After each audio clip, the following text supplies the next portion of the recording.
I know it doesn't feel real. Feels like there's nothing to hold on to, the mirage of freedom and choice, like an oasis in a desert that fades after election day. And you wouldn't be completely wrong, mostly because the presidency is the only political celeb we focus on. And the remnants of same shit, different toilet reeks of familiar. And the stench of it spewing from rhetoric, you may feel like the electorates are keeping you from democracy. But the president is only a cog in a giant machine.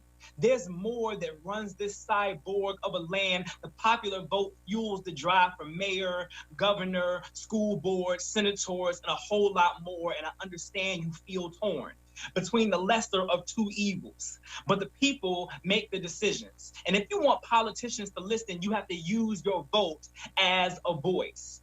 What you are casting is your opinion on the people suggested. And since we know that voter suppression is something that some politicians do to the public, if there was no power in it, why would they bother keeping you from it?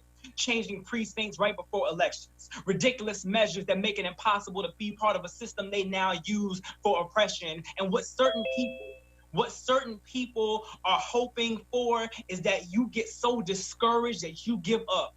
You know, voting is like a versus battle for the country or the state or the city, and you can't pick if you haven't done the research to see who had more hits. You don't even know if they playing your shit. Your jam might be better healthcare, or maybe you want them to bump that new lower taxes bop. Maybe the beat drops every time you hit a pothole in the roadway, and which local candidate is gonna make it all stop? Which politician is really going to try to reform cops or even address it at all? The moment we stop being involved, you lose the say to what tune is being played. So now you feel like you're getting played. Feels like we've heard it all before. We saw how this game ends, right? But you got to put up a point in order to change the score. So let's keep it a buck. Let's keep it a buck. If you ever gave a fuck or post or tweet about Lovecraft Country, Will and Jada, or Cardi B, then you understand the power of opinion, casting judgment on people so far removed from you that your decision to support them or deny them doesn't even make a difference. But politicians aren't removed from you. In fact, they post to work for you.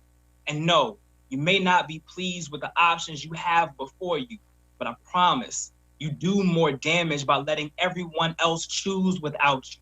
I know it feels like this is about a lot of different issues that don't affect you, but reality is this is about you.